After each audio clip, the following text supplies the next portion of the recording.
మేము ఇక్కడ కూర్చొని మొదటి సభలో ఎవరు ఒప్పుకున్నా ఒప్పుకోకపోయినా సోనియా గాంధీ లేకుంటే ఈ జన్మలో కాదా మరో జన్మలో కూడా తెలంగాణ వచ్చేది కాదు, ఆమె పుణ్యాన తెలంగాణ వచ్చింది అని చెప్పి సభలో అందరి సమక్షంలో వారు ప్రకటించడం జరిగింది. నేను కూడా సభలో ఉన్నాం, తెలంగాణ ప్రజలు ఉన్నది, మీ రికార్డులో కూడా ఉన్నది.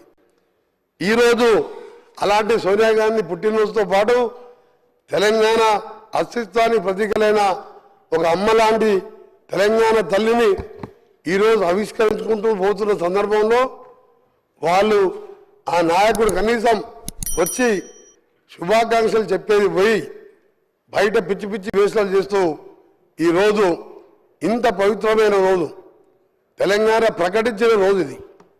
అందుకే అధ్యక్ష, కాంగ్రెస్ పార్టీ మేము పోటీలో ఉన్నాం అధ్యక్ష. శాసనసభ పార్లమెంట్ జరిగినటువంటి ఇటీవలి సార్వత్రిక ఎన్నికలలో ఉభయ పార్టీలు పోటీలో ఉన్నాం.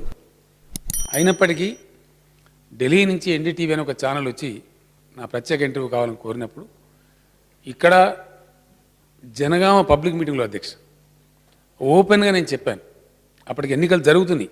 నన్ను చాలామంది మా పార్టీ వాళ్ళు మీరు ఇట్లా చెప్పారు, జనం కన్ఫ్యూజ్ అవుతారు అని వారిస్తుంటే కూడా మనకు ఆ సంస్కారం ఉండాలని చెప్పి నేను చెప్పడం జరిగింది.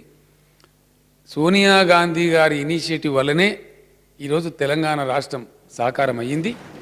అందులో ఎటువంటి డౌట్ కూడా ఎవరికి కూడా ఉండాల్సిన అవసరం లేదు. ఐఎమ్ ఆన్ రికార్డ్ అని చెప్పి ఎన్డీటీవీ వాళ్ళకి నేను స్పష్టంగా కుండబద్దలు కొట్టినట్టు చెప్పిన అధ్యక్ష. దానిలో ఎవరు కూడా సందేహం లేదు.